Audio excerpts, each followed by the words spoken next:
I am the Schleich Daddy, and now that I've finished my preview of the AFC conference, it's time to move over to the NFC side of things, and I'll kick it off with my preview of the NFC East.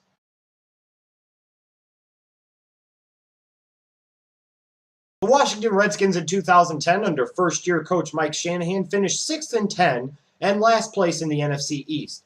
On offense, they finished 25th in points scored and 30th in rushing. On defense, they were 31st in yards allowed, and for all the attention they paid to try and improve their pass rush on defense, they finished tied for 25th in sacks. The ultimate sign of their struggles under Shanahan in 2010 were the Washington Redskins lost a count of 5 games by 3 points or less. So it's no surprise that the Redskins made some pretty big changes during the offseason. Gone is mercurial, to say the very least. Defensive lineman Albert Hainsworth, that was another big contract well spent. Daniel Schneider, you moron. Gone is Donovan McNabb. Gone is Clinton Portis. And they brought in new people such as John Beck and Tim Hightower. Oh boy. There are several questions facing the Redskins and coach Mike Shanahan in 2011. First off, Shanahan, a guy who prides himself on, no matter who the running back is, being able to have a productive rushing attack to provide balance to the passing game. The Redskins did finish 30th in rushing in 2010. Can they get more balance? Can they get guys like Hightower and Helu and Terrain to provide balance for John Beck or Rex Grossman or whoever in God's name is going to be the quarterback on that team? Can they, as a defense, get more consistent pressure on opposing quarterbacks? Because they finished tied for 25th in sacks. That's not going to get the job done in the NFL if you're trying to force big plays on defense. And ultimately, who is going to emerge as the quarterback of this team by the end of the season? It looks like John Beck is going to be their starter at the beginning of the year. But then you've got Rex Grossman behind him. Boy, oh boy, I tell you what, as a Bear fan, knowing what I saw from him in the past, Redskin fans, I pity you. Because if Beck doesn't work out, you have to hope that Rex Grossman, of all fucking people, can come in and save the day? Besides the obvious of the quarterback position, I think there's 2 players, one on offense and defense, that you should keep an eye on with the Redskins. On offense, it's Chris Cooley. An interesting stat in 2010, when he caught 7 or more passes, the Redskins finished 3-0. So maybe that should be an indicator to Shanahan and whoever the hell is manning the quarterback position to get Cooley more involved. Cooley involved equals more success for the team. On defense, to me, it's Ryan Kerrigan. You have Arakpo at one outside linebacker position in that 3-4, and he's a stud. Now, if you've got Kerrigan coming on the other side, and he could be a stud as well, all of a sudden the pass rush of the Washington Redskins and the defense as a whole becomes much more of a force. I do think the additions of Hightower and Helu will improve the running attack some, if not a great deal, in 2011 for the Redskins. I also do think the defense may show some signs of improvement with Kerrigan lining up on the opposite side of Arakpo outside. But the bottom line is a team with a quarterback tandem of John Beck and Rex freaking Grossman should not be optimistic about their season, hence why I'm not optimistic about the Redskins in 2011. I think they'll finish 6 and 10 again, even if they show improvements in other areas, because their quarterbacks are boo-boo, and they'll bring up the rear in the NFC East.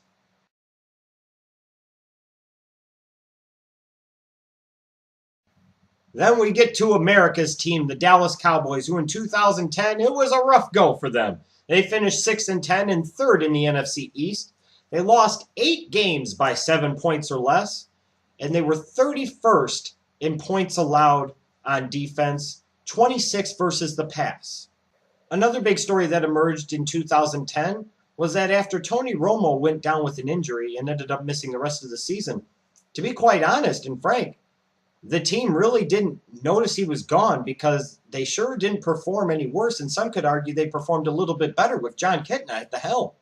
So not surprisingly, Cowboys owner Jerry Jones has made some changes in the offseason. You'll have 7 new starters on the Cowboys, including 2 rookie offensive linemen, most notably Tyron Smith, their first-round pick out of USC, and Felix Jones officially takes the helm as the starting running back of the Cowboys.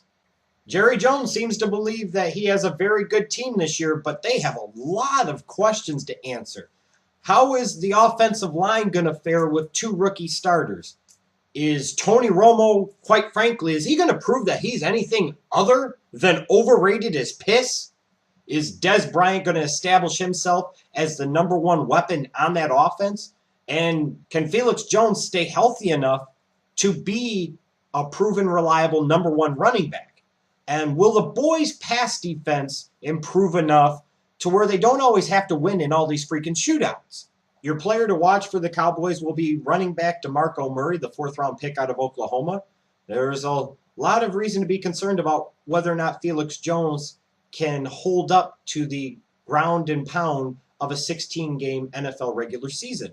And as a result, that could mean that DeMarco Murray could see plenty of opportunities early on and potentially down the road, whether this season or next, be the guy that unseats Felix Jones as the starting running back of the Dallas Cowboys.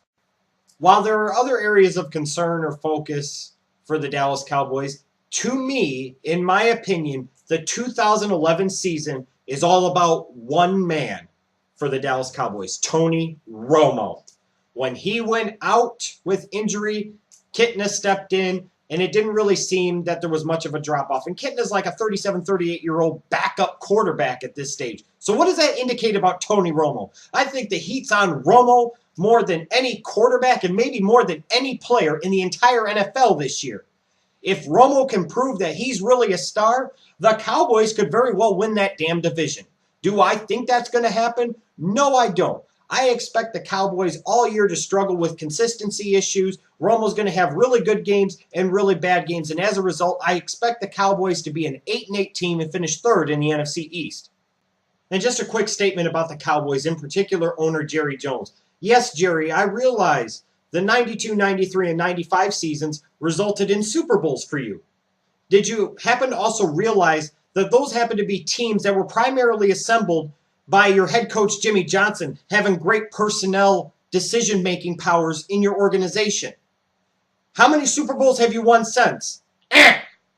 Jerry Jones, the point in time has come for you to appoint a real general manager and stop having so much influence over personnel matters because it flat out isn't working, especially for you as an owner who has kind of made it known that the Super Bowl is all that matters. Well, you're not getting to the Super Bowl and you're not winning them, so obviously it's a failure. And until Jerry Jones steps aside and allows a real football guy, a real general manager to come in and run the show, the Cowboys, you mark my words, will never win a Super Bowl again.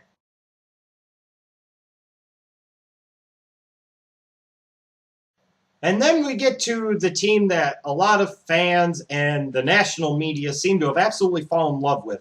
That's the 2010 NFC East champs, the Philadelphia Eagles. Last year they finished 10-6 and ended up losing to Green Bay in the wild card round.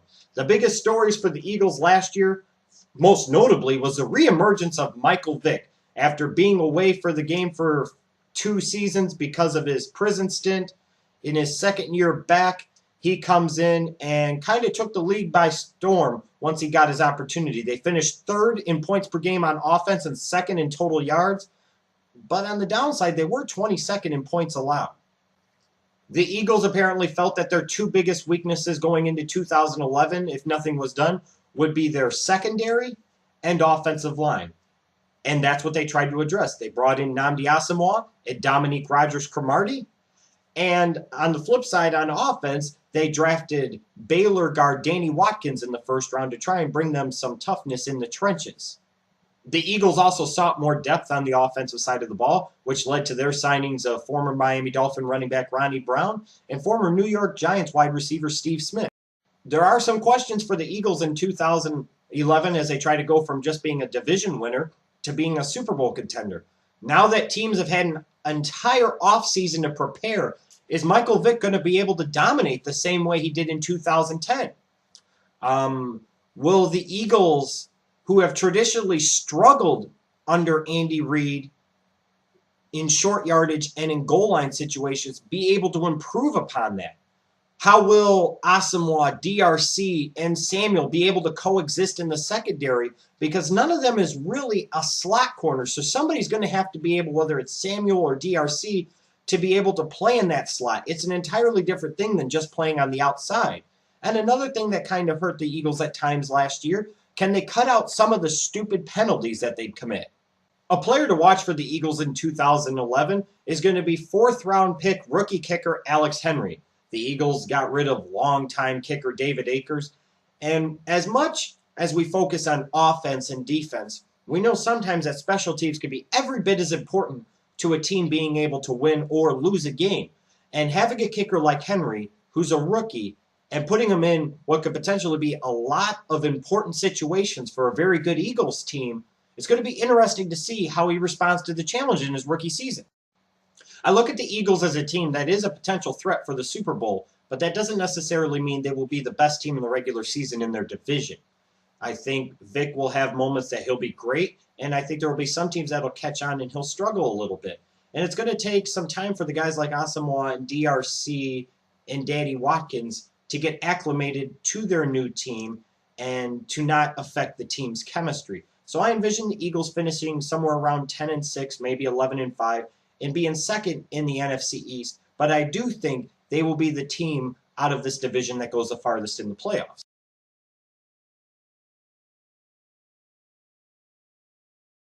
The New York Giants of 2010, I'm sure, had to be a frustrating team for their fans to watch. They finished 10-6, but they ended up finishing second in the NFC East and just missing the playoffs. On defense, they finished 7th in yards allowed. They were 5th best in the league in sacks. It's a team that can really generate a lot of heat and pressure on opposing quarterbacks. They were tied for 7th on offense in points scored, 5th in yards, and number 1 in the entire league in third down conversions. But what ended up ultimately being the Achilles heel for the Giants were some of the bad losses in the division. They only finished 3-3 in the NFC East, losing twice to Philly, and losing to a 1-7 Cowboys team. If Giant fans and Giant players in the organization want to know why they didn't make the playoffs in 2010, it's that right there. The biggest changes for the Giants in 2011 are primarily on the offensive side of the ball. Gone are former starting tight end Kevin Boss and wide receiver Steve Smith, and in their place are in-house candidates Travis Beckham and Mario Manningham. Coach Tom Coughlin and general manager Jerry Reese believe that they have the talent in-house to win the division and do well in the playoffs, hence why they did not make a lot of big splashy moves like the Eagles did in free agency. And they may very well be right on that, but the problem is talent is one thing. Do the Giants as a team possess the focus and leadership to take that next step? Because at times when you've watched the Giants over the past few years, there's been games where they looked unbeatable, that they were like football gods. And then there were other games that looked like they were apathetic, they were lazy, that they did not care, and they had better things to do. So can the Giants show and demonstrate the leadership and focus necessary to really be a quality team? And also, can they post a winning record in the division? Normally, 3-3 within your division is not going to get the job done. The Giants have to do better in 2011 if they think they can win the NFC East. The player to watch for the Giants this 2011 is third-round pick wide receiver Jarrell Jernigan from Troy. He's a guy that, if he does what he's capable of doing, not only could provide a great option in the slot to provide some balance and keep teams honest so they don't double team Hakeem Nicks and Manningham on the outside, he also could impact that team positively on special teams by being a dynamic punt returner, even though he did struggle with that some in the preseason. If Jarrell Jernigan comes in and not only is an impact player out of the slot, but is an impact player on special teams as a punt returner, it adds an entire new dimension to the New York Football Giants. There are definitely some things to like and some things that are concerning about the Giants, but I did think in 2010 they were the most talented team in the division, and I think this year they'll show it and overcome some of the problems they made for themselves, honestly, in 2010. I think they'll finish 11-5 and win the NFC East. Let me know what you think of the NFC East down below. If you haven't done so already, subscribe up above. I am the Schleg Daddy, and next up I will preview the NFC North.